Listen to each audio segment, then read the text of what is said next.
We had a bit of late breaking news today, and it turns out that this is something that Jason Schreier was reporting on about Xbox, which I found this to be incredibly interesting. And it looks like Microsoft kind of working a little bit behind the scenes there to work with the Embracer Group, who, as you guys know, bought the Square Enix, some of their studios and some of their IP. Remember, it was some of their Western stuff, and people were like, that's an incredibly low price or whatever. It turns out that Embracer Group might be working in cahoots with Microsoft, and right now Eidos is planning on working with Microsoft on Xbox games, including Fable. Wow, I mean, I want to get into this because I just found this to be incredibly fascinating, and when you think about it, it makes a lot of sense because Microsoft is a company that's not going to stop, and a company that also can't do anything. Their hands are sort of tied until the Activision deal has gone through or hasn't gone through. So either way, they couldn't really do anything. I remember kind of scratching my head thinking, why did they buy this and own Tomb Raider and all these other IP, Deus Ex, and the studio that's already helping build Perfect Dark with them, Crystal Dynamics? Why didn't they pick them up? Like, it's all this kind of questionable situation. And now it turns out that they might have been working with them, and we could be seeing an epic team up, an epic kind of situation here. Listen, to me, this sounds very plausible. I want to get into this Jason Schreier stuff, but wow, I'm just kind of wrapping my head around it at this particular time. What's up, everybody? I'm Crap Gamer. This is Crap Gamer Reviews, back with another video. Thank you so much for checking it out. I really do appreciate it. Please hit that like button. I'm looking to get 100 likes on each of the videos that I do. I know that it is a very, very small goal, but it's a goal that I'm trying to hit nonetheless, and it would be fantastic. Yeah, so that would be great if you guys could help me out. That would be simply amazing. Now, with that being said, yeah, I actually hope to see something along these lines, credible, and listen, this is some of the stuff that we as fans kind of deal with from time to time. So according to this, from Jason Schreier, Embracer Group has closed down Onama, previously known as Square Enix Montreal. Eidos Montreal has reduced the scope of one unannounced game and will cancel another. And Eidos plans to work with Xbox on games including Fable and Perfect Dark. And even, I'm reading this, Benji Sales, as you guys know from Twitter, he says he's pretty convinced, if not for the ongoing Activision Blizzard deal, Microsoft would have bought these studios. There's now 2 former Square Enix Western studios making Xbox games because Crystal Dynamics is working on Perfect Dark and Eidos is helping with Fable. To clarify that Microsoft was not in a position to buy these studios at the time.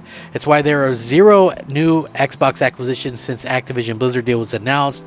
Microsoft doesn't want to do anything to risk the deal falling through with regulators, when it's actually done or whatever. So now what's very interesting here is that Microsoft, there's a couple of different things that could happen here. Microsoft is firmly in cahoots with Embracer, offered them more money, or Microsoft said, hey, buy them and then we'll pay you a premium, because Microsoft could go in there and pay them, a couple $1 billion down the road after the Activision deal has gone through, and that wouldn't be anything to them personally. So yeah, it's very interesting to see exactly how these things go. And yeah, I mean, listen, I think that this is a very smart move on Microsoft's part. So very, very interesting to say the least, according to this anyway. According to this report, Jason Schreier, who claimed on Tuesday that the studio is working on a new IP and collaborating with Microsoft on Xbox games, including Fable. Embracer Group recently acquired a large part of Square Enix's Western development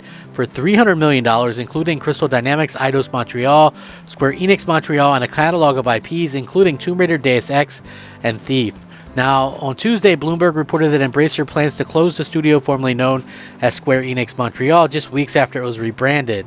In a series of follow-up tweets, Schreier claimed that Onama staff would be moving to Eidos Montreal and provided an unofficial update on that studio's current projects. Now, Eidos Montreal would remain intact, canceled the Stranger Things-inspired Kids on Bikes game that was rumored recently.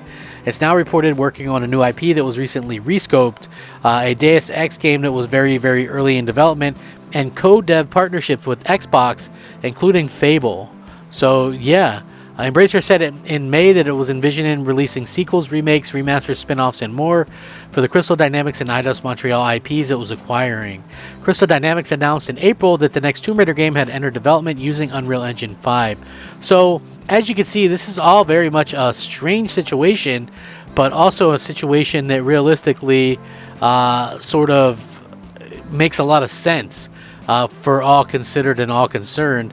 And, you know, Microsoft has the money to kind of go out there and, you know, pull off these types of deals. And I think that we're going to continue to see movement from Microsoft even after Activision goes through, because they're going to need it. Like, their goal is to release a bunch of big games every year into Game Pass. And for them to be able to do that, you have to have the studios and you have to be able to, you know, put these games out into these studios. And you know, that's exactly what they need to do. Like, next year is going to be a good example of what we can probably expect in the future from Microsoft, which right now, and I know some people probably won't like all the games that I'm going to name, because even I don't, but this is just what we know about. You know, you're looking at Forza Motorsport, you're looking at Starfield, you're looking at Redfall, you're looking at Ghostwire Tokyo, you're also looking at Age of Empires 2 remade, you're also looking at Age of Empires 4 launching on Xbox. So that's 6 first-party games right there.